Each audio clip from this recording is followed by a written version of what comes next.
the E.A.F.P podcast. Sometimes it may be good, sometimes it may be. We love him so much. He's a special person for all of us. He's so nice. He's so nice. You can watch it live every week on Facebook under the Jonko Navi and the Star 6 Media Facebook page.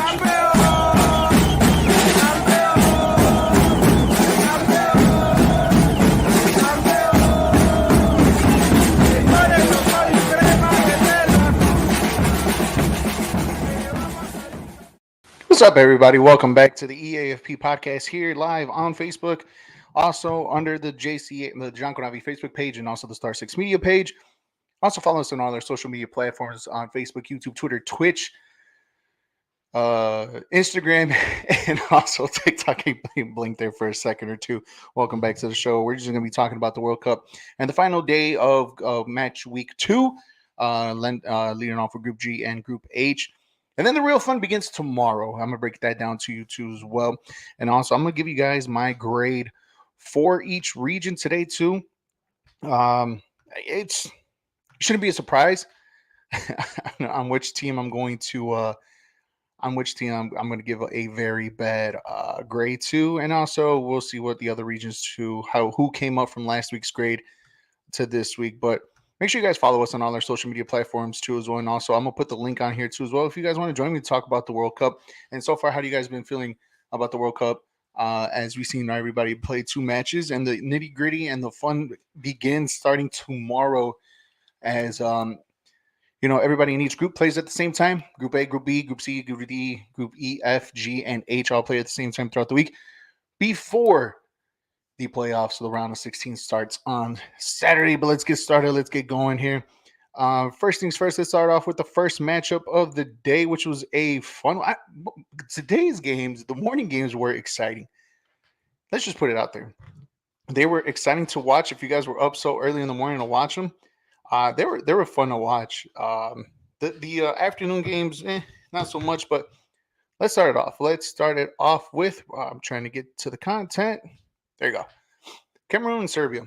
This game, this game had a little bit of everything. The goalie from Cameroon was pulled off from the starting lineup before the matchup play, and there was already friction going on between them. And they started off on the right foot. As you can see, where I got the scoreline right there. Cameroon scored in the 29th minute, first opening goal. You thought everything was going to be easy peasy lemon squeezy for Cameroon, but then all of a sudden, right before halftime, Serbia comes back and scores 2 goals. Essentially back to back, the 45th minute plus both of them in stoppage time, and you would have thought like you seen Cameroon just discombobulated all over the place, like couldn't even get their feet grounded, or couldn't even get fathom what had happened to them getting scored on the first time, and then right after that getting scored a second time, and then again they got scored again the third time right after halftime too, as well in the second half, like 5-10 minutes into the second half. And you thought, all right, here comes Serbia again, taking this game over by its head. But no. It was Cameroon coming back strong, back to back right away as on their own too as well in the 63rd. And you know what? I completely forgot. The Eric Maxime Choupo-Moukano actually paid for Cameroon. I'm not gonna lie. When I saw him scoring the second, I'm like, huh. He does play for Cameroon, doesn't he? For some reason, I thought he was just French. I don't know why him in France. I think it's the whole PSG thing. Me thinking that he was French was the reason why I thought. But then when he scored the goal, I'm like, wow. Yeah, and that game got exciting quick, really, really quick.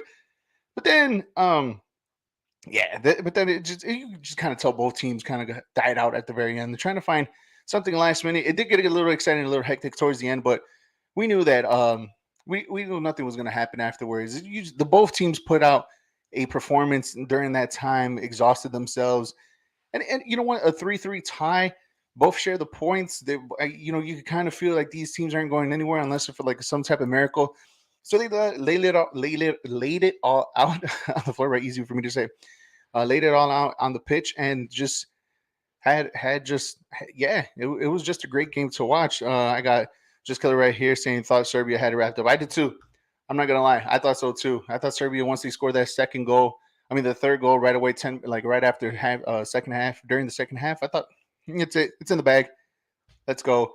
game on next week, but not Cameroon had other things to do and say, and had something to say about that, and especially because of the controversy that happened, before the game started, with pulling their goalkeeper from the starting lineup. So it was fun to watch. It was fun to listen, fun to see, and you expected more games like this, right? You expect more games from the World Cup, but it's mainly more you'll probably get these type of games from like the bottom tier teams. You're talking about again, like your Serbias, your Serbias, your Cameroons, everybody else, and the two other teams I'm about to talk to right now, um, and everybody in the group. So it was just a Serbia. Yeah, I got from again. Serbia needs to bounce back and beat Switzerland to even think about qualifying for the knockouts. Yeah, it's gonna be tough.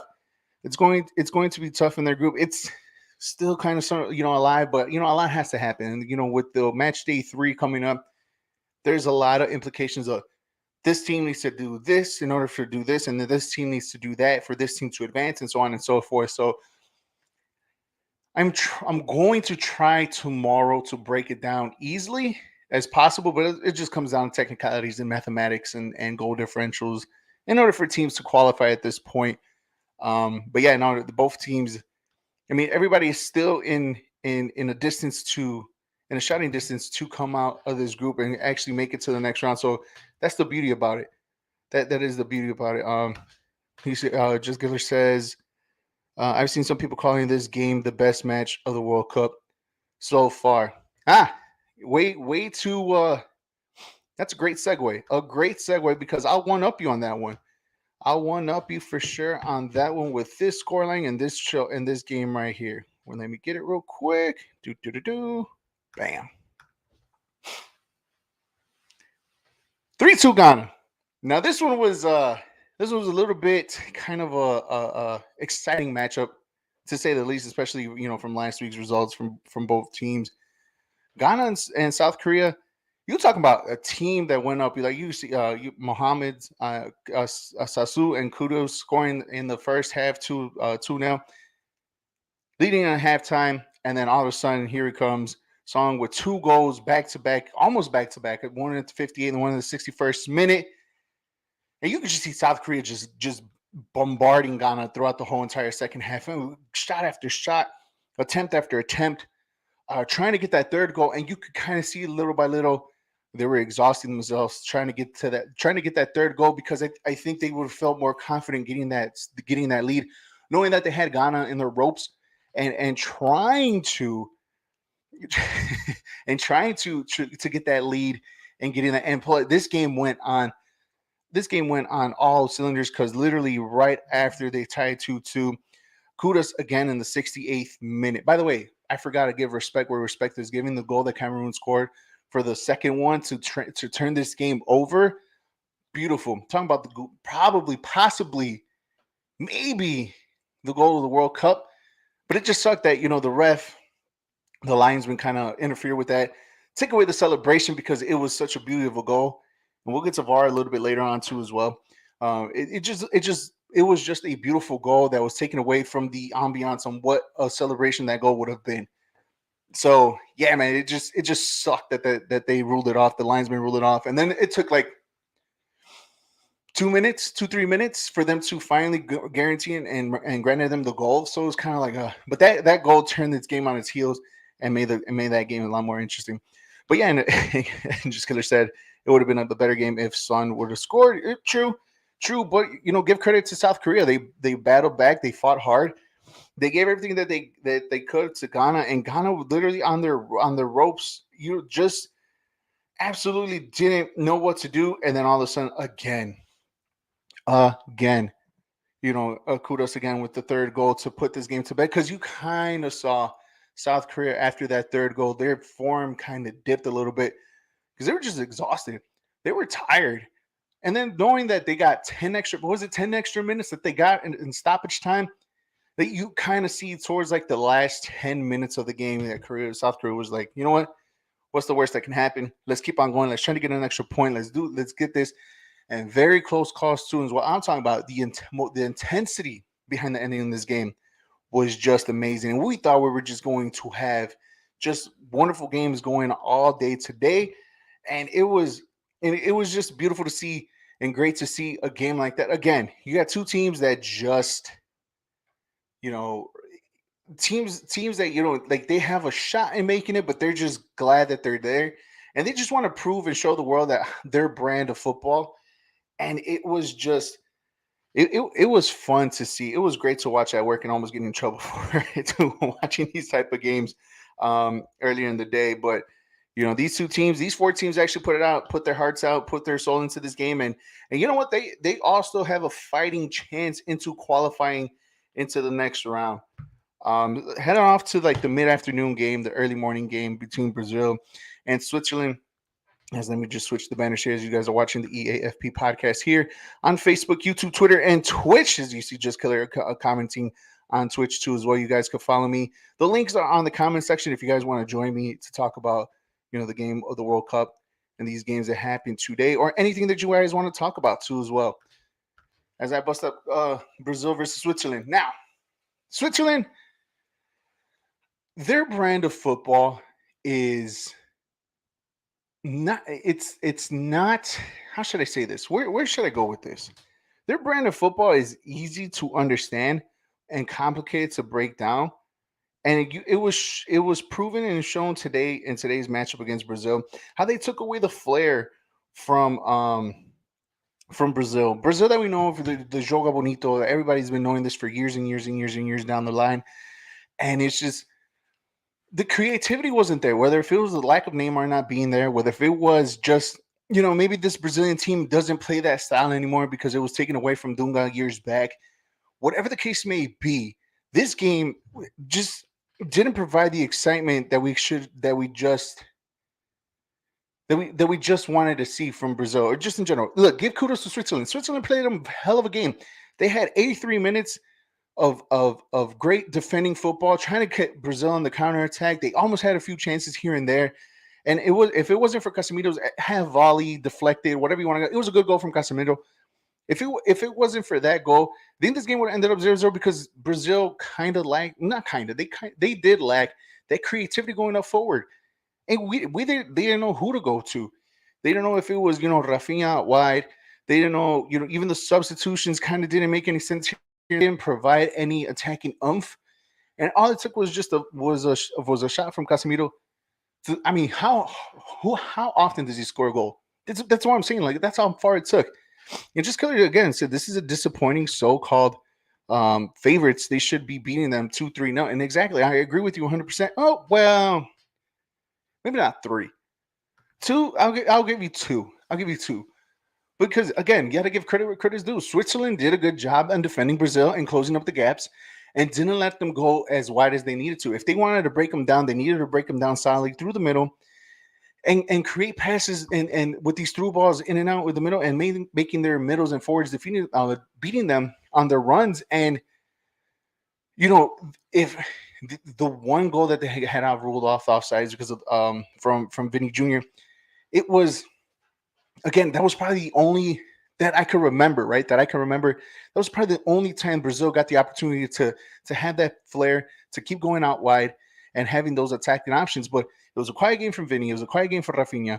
And it was just a very quiet game overall for the Brazilian team.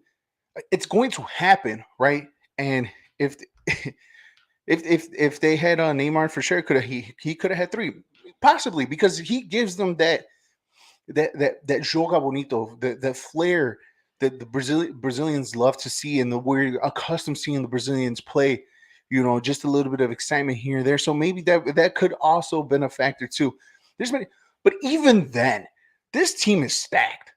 I don't care what you say. I don't care what the case may be. With Neymar, without Neymar, this team front and back, and even in the goalie, this team is stacked with players that play in high level games.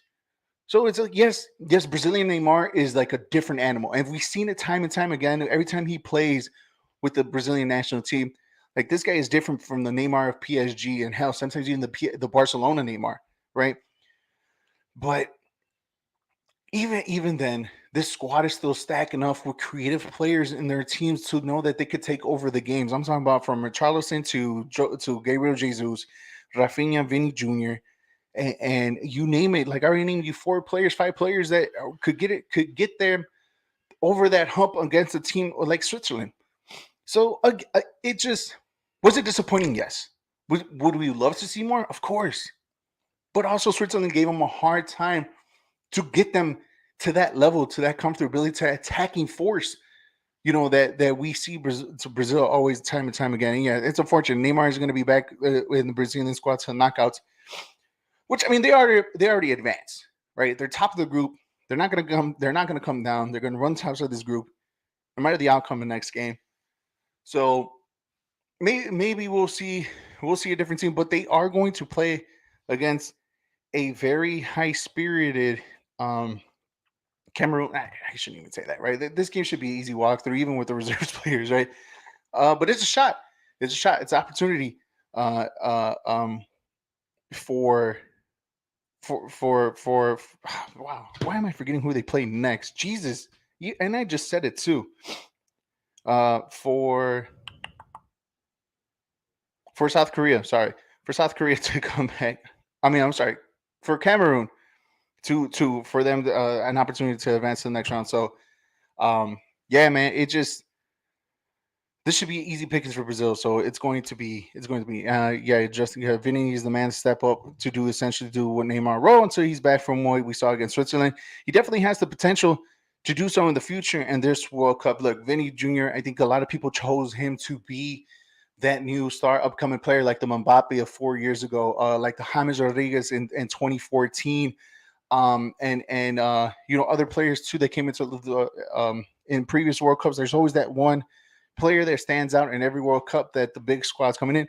And even though Vinny Jr. plays already in a big club in Real Madrid, it's still yes, you're right. He needs to come. Like they need to have a new Neymar because apparently there's a rumor out there that he might. Right, this is going to be Neymar's last World Cup. I highly doubt it. He's going to be 34, 35.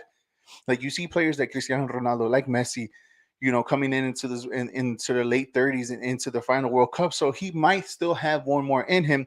But as you can see, man, like in every World Cup, the one in 2018, plenty of games. I can even say the Mexico game too as well, where he's getting beat up. In 2014, he's still getting beat up, back injuries, ankle injuries, and now this one with the ankle injury too as well. Like Neymar gets fouled a lot. Even in France, he gets fouled a lot. He gets hurt. So you can just say that, excuse me, that Neymar is really getting beaten up because of his style of playing, and that's fine.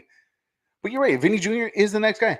It's either him, it's either Rafinha, or probably one of the other kids coming down the right. Maybe Gabriel Martinelli too as well. Like he could be that guy, even though it's not the similar same playing style. But you're right. Somebody needs to come up. Somebody needs to step up big for this Brazilian team. Who's going to be that next starlet player for Brazil? Because it always happens time and time again. You'll have your 1, 2, 3 years, 4 or 5 years of your Ronaldinhos, your Robinhos after your Kakas, after big, Ronaldo, R9. And then for some reason after that, like, okay, who's next after that? Somebody always steps up. And I had, what did he say? Justin has Vinny, Gavi, Bellingham as the standout of the World Cup. I mean, those are good picks. Those are really good picks, for sure. And to have him at the standout of the World Cup. I mean, Gavi is very very solidified in Barcelona. I mean, Bellingham is probably the next best thing coming out. Him being a Borussia Dortmund, so yeah. I mean, and Vinny Jr. obviously already playing in Real Madrid, so yeah. Those are good picks. I like those picks. I even said Bellingham too as well should be one of the standouts of the World Cup. Vinny Jr. I put him in the list too. So to me, I think Darwin Nunez should have been this. Even though he plays for Liverpool, I think he should have been this guy to take over the Uruguayan ranks of like the famous Uruguayan strikers from Luis Suarez to Diego Forlan. Yeah, he was the next man up, but I don't think that's him. Um, and yeah, oh, of course, first touch, Gavi's goal against Costa Rica. Yeah, first touch volley. This kid's gonna be special. This kid is definitely gonna be special. And he has a great career. He's only 19. To say that 19 running and bossing the Spain midfield just the way Spain's gonna be a very good team in the next upcoming World Cup. So yeah, watch out for them. But Gavi he's going to be that main guy. So yeah, I mean, good picks. I like those picks. Those are really true young superstars rating coming up. And again, it just it can up there could be contender of goal of the tournament. It can, but either that. I mean, the Richarlison goal, even though it was a half volley coming across, whatever you want to call it, scissor kick. Again, the Cameroon goal. I'm telling you, if it wasn't for that offsides, that would have been. That is going to be, or that should have been, the goal of the World Cup. The way how he came out, he chipped the goalie, and how he turned the game for Cameroon to come back into the game and tie it up a few minutes later.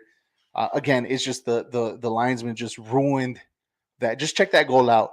The second goal for Cameroon, if you haven't yet. So yeah. But it's a good pick for it. It can easily be top five right now at the moment.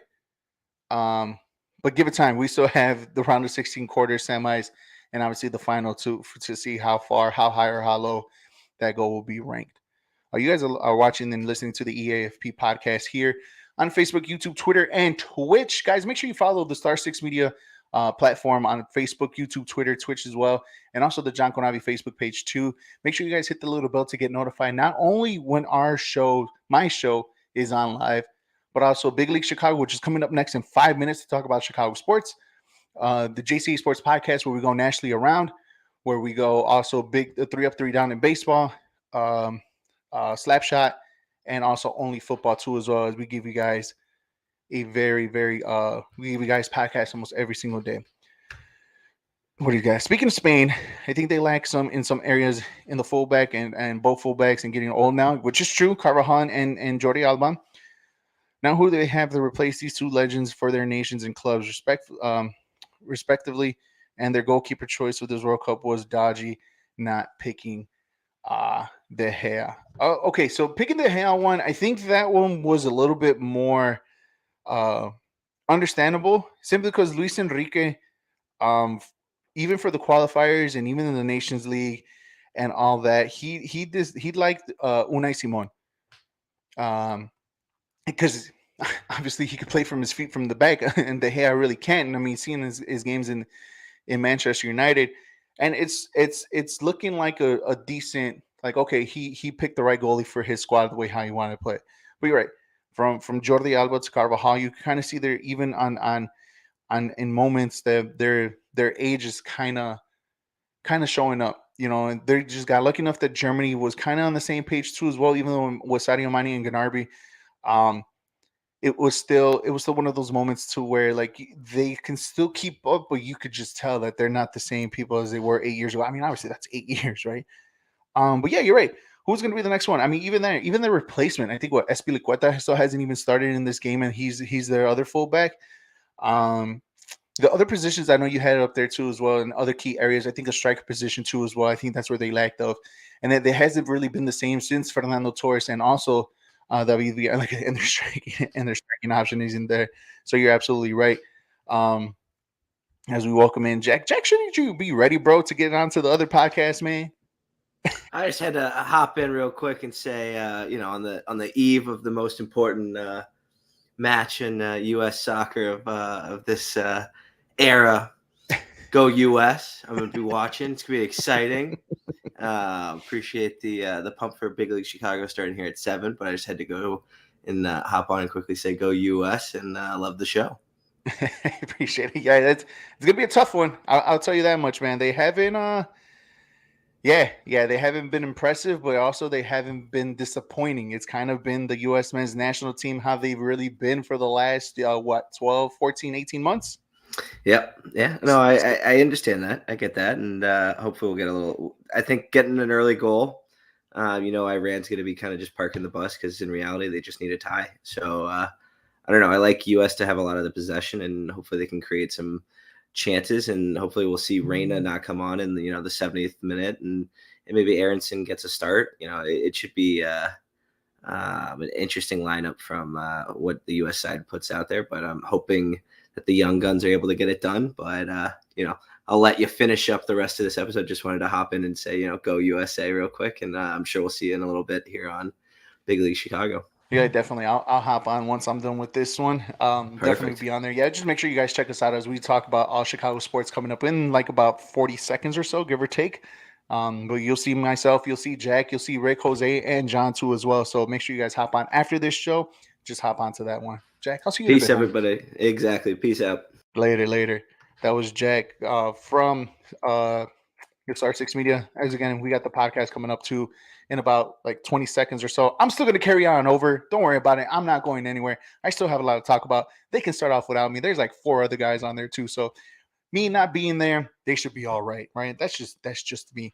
But yeah, going back, I think the striker position for Spain is going to be who's going to be on there. Obviously, they're going to have Ansu Fati coming in and being that new guy coming up. A lot of people think he's overrated, but I think the injuries of him is just a little bit too much. Marco Asensio still has up there. He's still in his prime. He'll be towards the tail end of his prime coming up to the next World Cup, but he's still a key figure. He said USA don't need to worry about Wales. They ain't beating England. Just focus on beating Iran. And yes, get about to get into it a little bit too as well for tomorrow's matchup. And a lot needs to happen. Obviously, win and they're in, right? Easy, plain, simple, right? Doesn't matter what Wales needs to do. England just needs to focus on either trying to get a result, but in a game where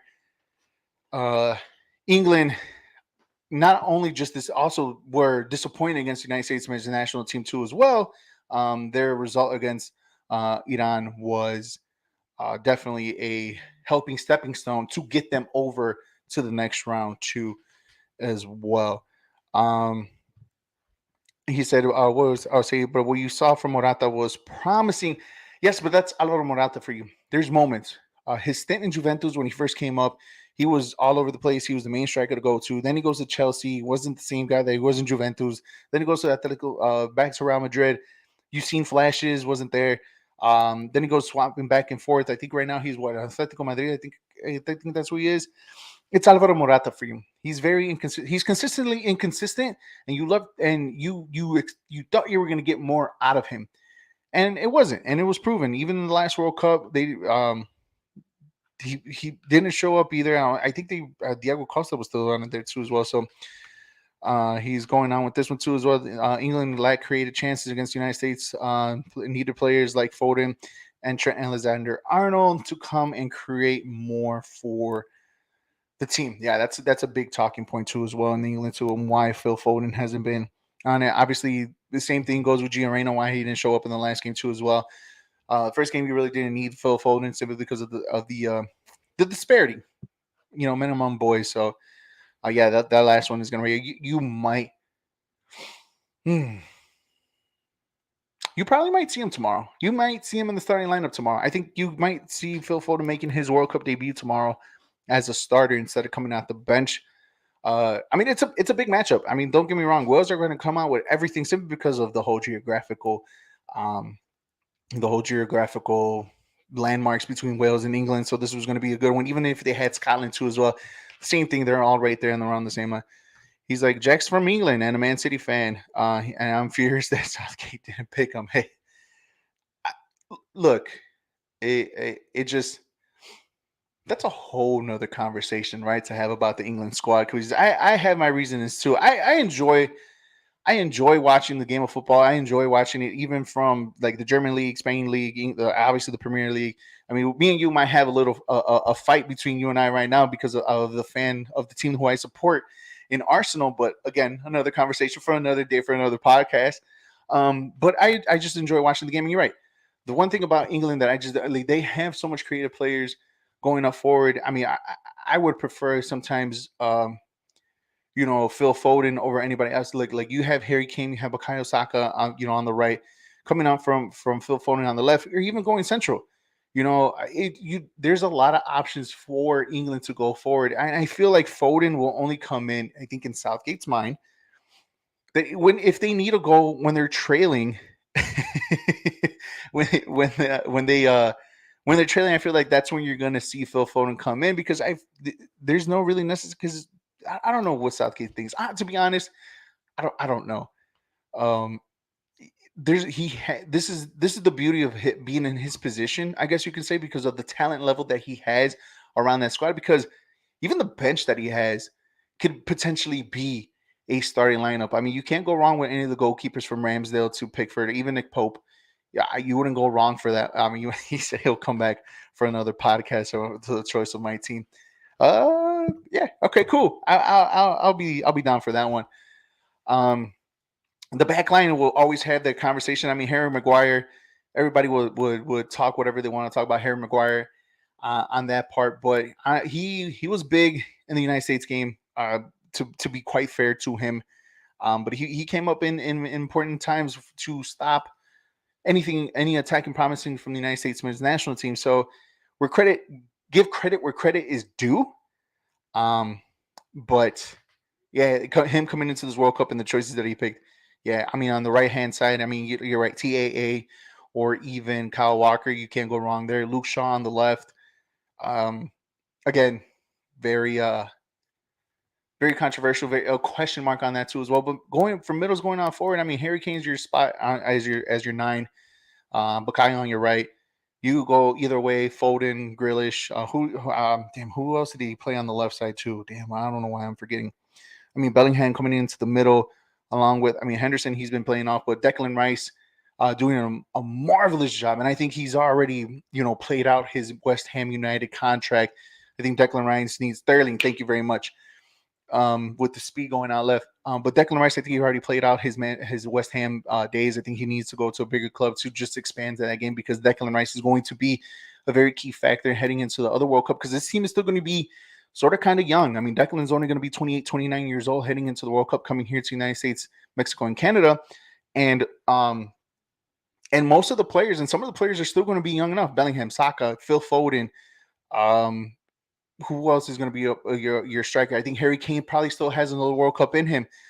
Again, it's just you got Ben White, John Stones coming in the back. TAA, we'll talk about that one too. His defensive opportunities.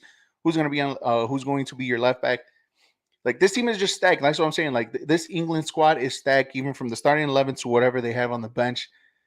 It's just, yeah, I think Phil Foden to me deserves to be in this starting lineup. Whether you replace the Saka, which is, I mean, I'm fine with that. I think Phil Foden is a step above Saka in my book, even though he plays for Arsenal. But I think he would have done. He said Tony's another option. Southgate, he didn't do. Yeah. Tomorrow for real. I mean, and that's another choice too. So, I mean, we could talk about this anytime, all day, any day about the England squad, but at the moment, I mean, if it what's the saying? If it isn't broken, don't fix it, type of thing.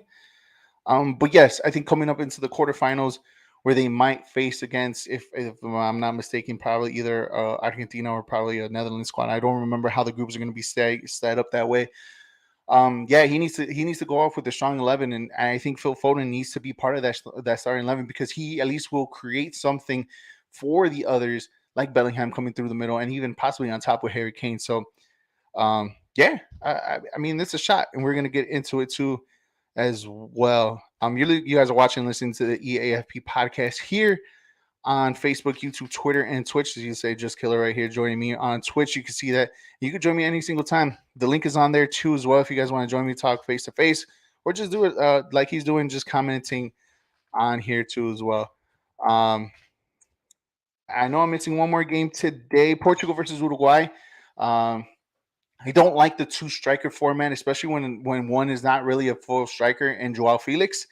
But Portugal got it done. They got a 2-0 victory over Uruguay and a very stagnant performance from both squad up until Bruno Fernandes's goal or Cristiano Ronaldo's goal or whoever you want to give credit goal to in the 63rd minute. For that one, let me just take that one out real quick and just show it. And I think it just got a very late penalty at the very end when Uruguay was just pressing, and next thing you know, they just committed a foul. It just, I just don't like seeing the two-man striker position for Portugal because I feel like they could offer more in the middle and create more creativity going up front with an extra creative middle. Now, I don't mind Bruno Fernandes out wide, but I think he's more deadly coming into the middle with Ruben Neves there. You put Vitinha out wide, or you put Joao Felix out wide. However you want to put it that way. But I feel with Cristiano Ronaldo being on top by himself, but the creativity that you have in the middle with those type of players, I feel like Portugal could offer more than what they have. Yes, they got 3 goals against Ghana, but Ghana was wide open all over the place defensively. That's why the game was as exciting. And imagine if that goal went in, right? Woo, different conversations today.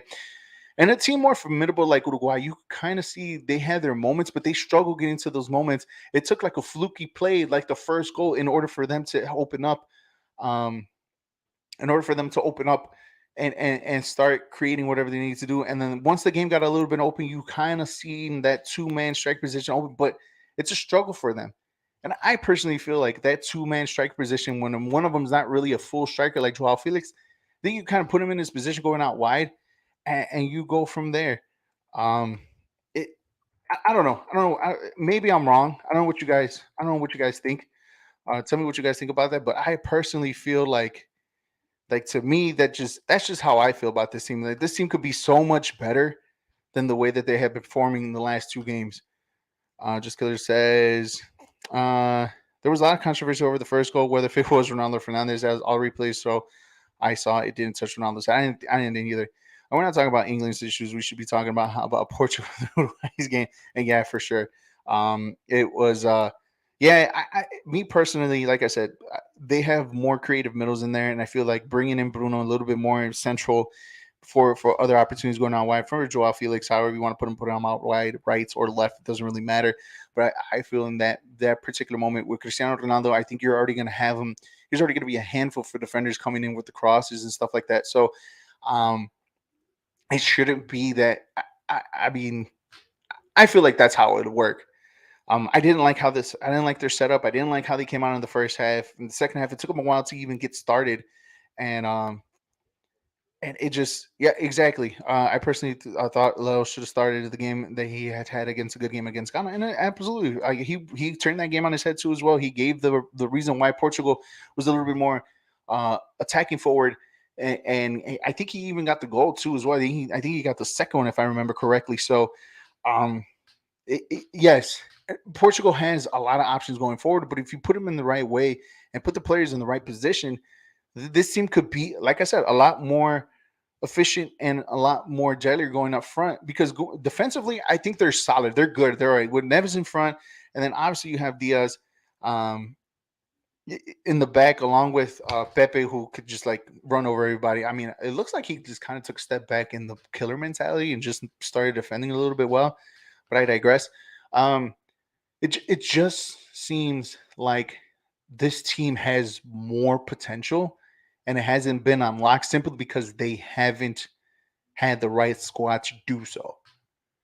And I feel like those little minor changes that he can create, where they could play a lone striker on top, I think that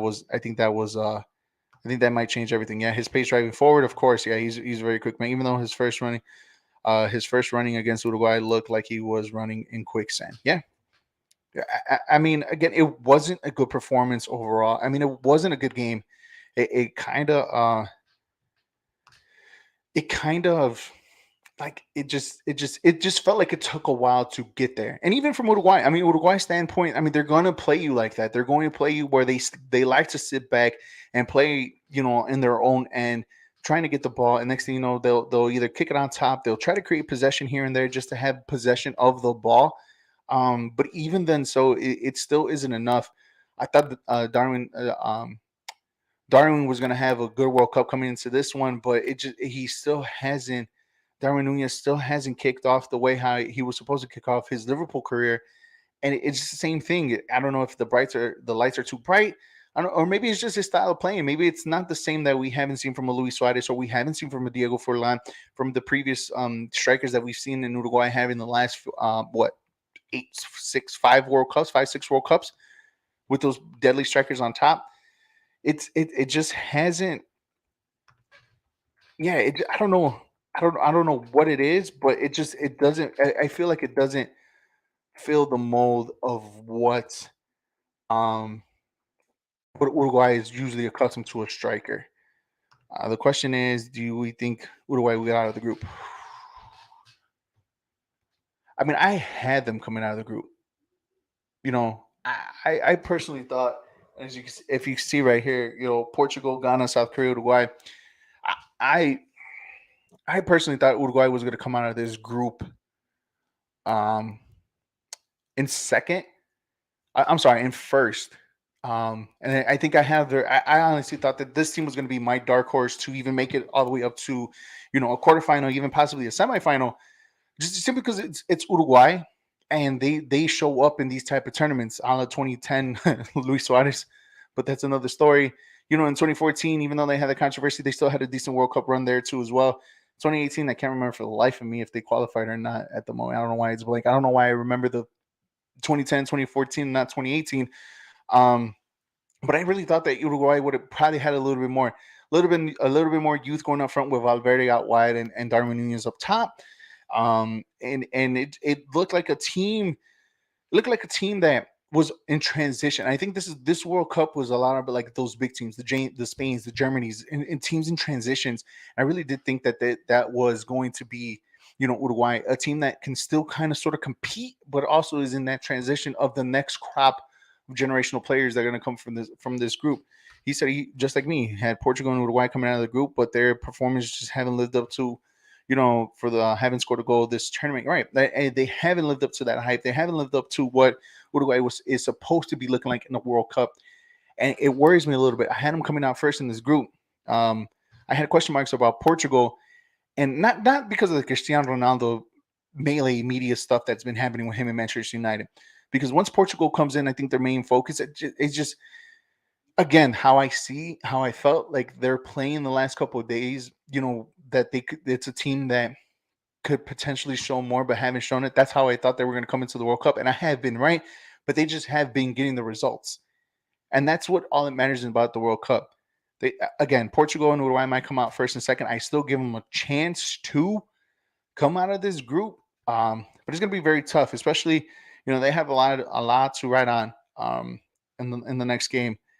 So I'm still keeping my guns.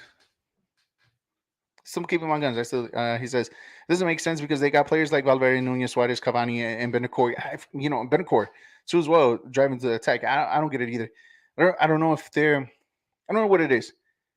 Um, this World Cup has been very surprising in the fact not only just the upsets, but how the teams have come in and perform, like the big clubs, the ones that we talked about Brazil earlier and how they didn't look convincing, right?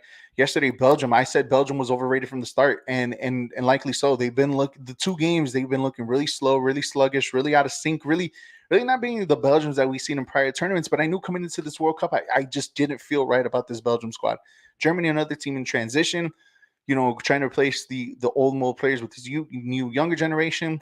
They've been but the Japan game was a really heartbreaking one. Spain too as well, another team in transition. I already named you 4 teams that already won World Cups. And it just kind of like it just seems like we're just getting this 2022 World Cup has been if you can get to these big teams at this moment, this is your opportunity for your country to make it far into the World Cup. What he says is they haven't been playing high enough in the second half. He was playing very defensively, not pushing back with the team, just releasing the ball, going back to defense with the same. Well, I mean that's been Uruguay style. Even with the Suarez's and the Fordelans going up top, that's always been there. They've always had, Diego Godin. I mean Muslera. They had. Why am I spacing on their names too as well? Like the defensive unit in 2010 and 2014 that carry them, Caceres, that carry them to the seam. And then obviously when you have strikers like Furlan and Diego Suarez, like they would just go up and attack. And I think that's what's missing. I think these guys are still, even though Valverde plays in Real Madrid, even though Nunez plays in Liverpool, Benacore, damn, I forgot what Benacore plays at. Damn it. My memory is being bad today. I don't know why, but even these guys play in top quality teams. You thought that they were going to take that step, and it's just again, I think this is just a very defensive style coach for Uruguay that they were Tottenham. Thank you. See, my mind is just not working today. I appreciate you, man, for coming on today because, geez, without you, man. But again, it just I just don't know. I don't honestly know why it's not working. And I thought this team would have scored at least probably had 3, 4, 5 goals in their in the back already, but it just it always switches on when it comes to. I mean, I thought so for me too, but it just yeah, no, you're right. You're right. You're right. Yeah, I don't know. I still have faith in Uruguay a little bit. I know we're going to talk about later on in the week on their matchup on the last game of the season. Obviously, they finish off the groups as well. They're going to be the last day on Friday. So we'll see. We'll see. We keep on going. All right, I'm gonna give you guys my grades for the World Cup for each region. Starting off with grades for this one. There it is. Starting off with South America, A minus. Argentina came up and showed out against Mexico, unfortunately. Um, but this is the Argentina that we were waiting for. Messi just came up big for them. Obviously, Brazil getting a big win. Uruguay, even them losing against Portugal, it was still a tough task for them. Anyways, that game against Portugal was going to be their toughest matchup, and I think they held their own up until where they couldn't anymore. And then obviously you got to give credit where credit is due with Ecuador. They've been a very surprising team. They fought hard against Netherlands this past game, tying up the score and one. I mean, keeping the score tied and still have them in first place in their group. I really enjoyed watching Ecuador play so far. Even though they had Qatar, but the Netherlands game was a great was their toughest test, and they passed it with flying colors. Even though they tied 1-1. Um, yeah, you don't give up on these South American teams because these guys go through a gauntlet. And I think it's the toughest. It's the toughest qualifying matches you'll ever get, even from the teams that are not even like Bolivia, Venezuela, Colombia, even Chile. Those games are tough in and out. You go to these hostile places, and even when you have Argentina and Brazil in the same and Uruguay, like for them to come out of this in third, it was just it. They shown that they belong into this tournament, and and man, have they been proven that they belong in this tournament. Kudos to them. I think this is my highest grade out of any of the regions.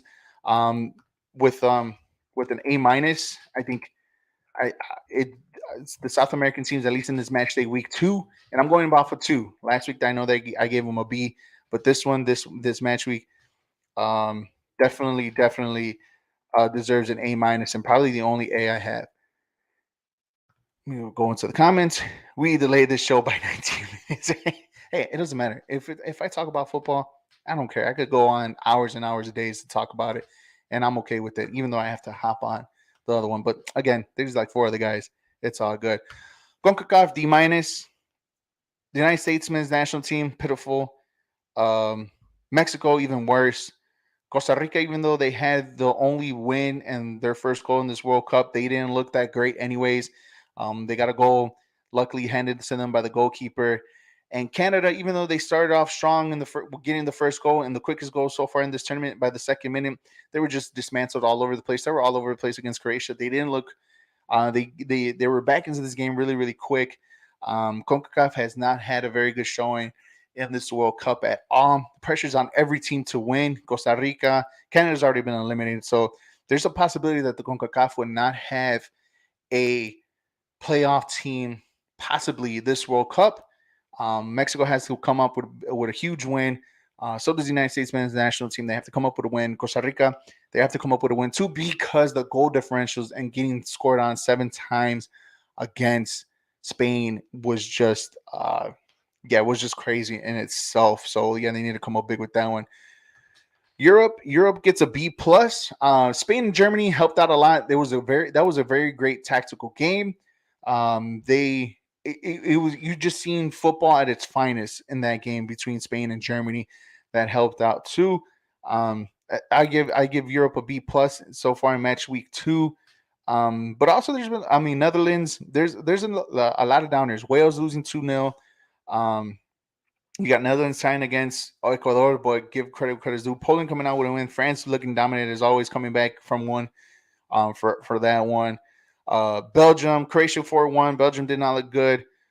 Serbia, I mean, it was an exciting game too as well. Switzerland didn't show up. So, I mean, they showed up, but they didn't show out.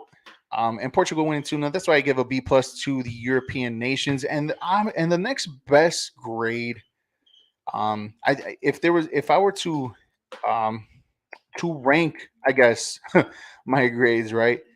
Um, I think I would put Africa ahead of Europe, with a B plus, simply because Ghana showing out, Cameroon playing a good game too as well. Morocco on there that had a good game as well, against Belgium, getting that upset win. Just to know Senegal getting the win against Qatar. It did Europe. Damn, I didn't even put it. Africa had a very good um, match week two. They had a very great match week two, and it showed. It showed in this tournament, like every single African team right now is, um, with the possibility of making it to the round of 16. And I mean, that's all you need. I really enjoyed watching all the African nations this week. They all played very well. They were on top of the games. They dominated most of the games, and the Ghana game today was just a very great one. Cameroon coming back the way that they did. Senegal taking care of business. I honestly think Africa, to me, is the better B plus than Europe. Um, but it's just I just these guys come out and play with everything. You always don't give them that much credit simply because we don't know a lot about African football. Um, and for them to show out in this match week and giving their best performance in every single game, and all their teams, other nations are possibly within going to the round of 16. I'll give credit where credit is due. And then as for the last one, for Asia, I'll give them a C, just a plain C. Oh, there it is. Oh, I put it. I didn't put it. Well, mid grades, Asia C. Um, yeah, Korea didn't. They did their best. Um, well, Australia winning, right? But again, it was the other ones. The Japan losing 1-0 to Costa Rica in a very god awful one. South Korea losing to Ghana today. Saudi Arabia also not having a great game after winning the first game against Argentina. It just not a very good week for Asia for sure. Match day two, and the African teams were doing well. Senegal got the win, Ghana got the win, Cameroon came back and drew, and then finally Tunisia lost.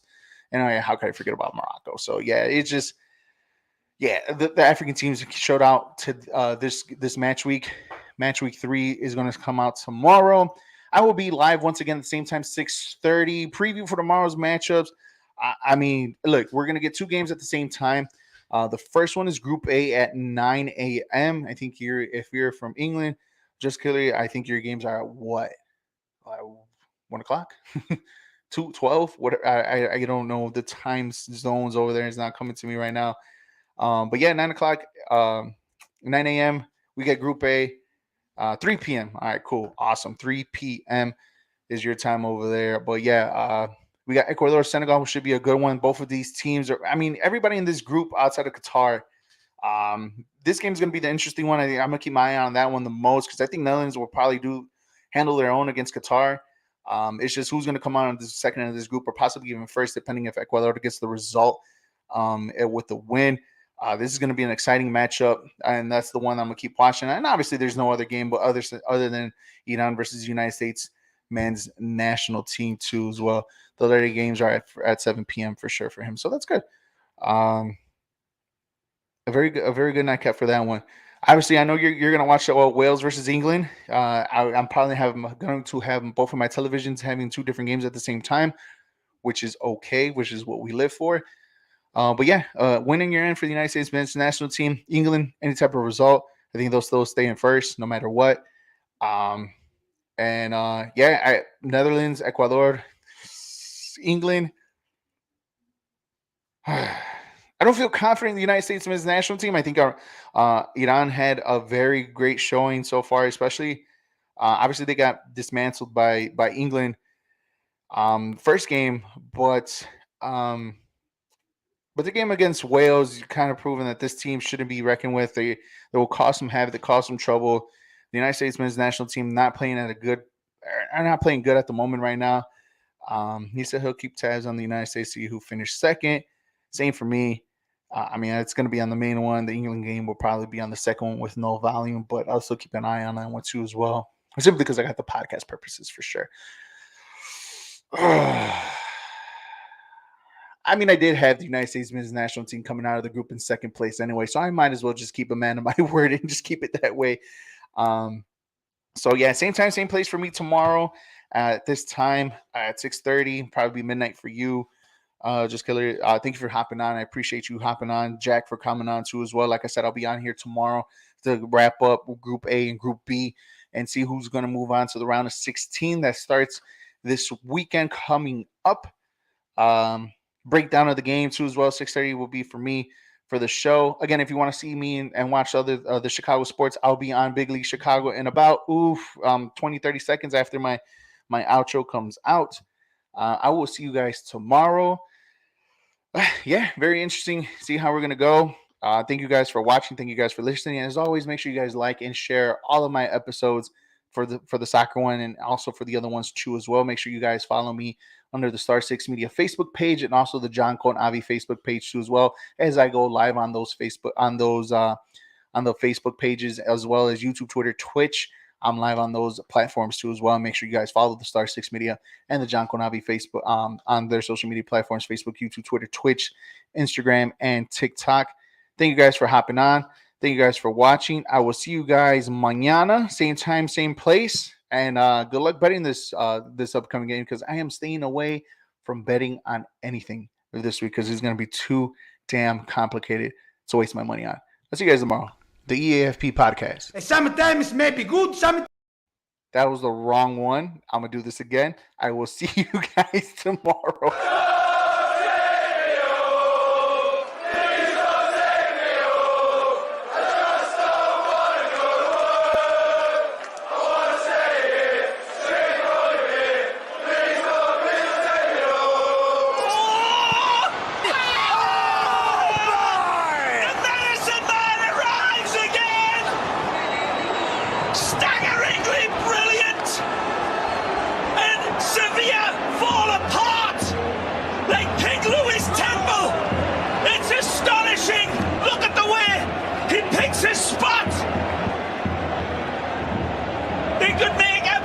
Scrooge smile with the quality of his goal. See you later.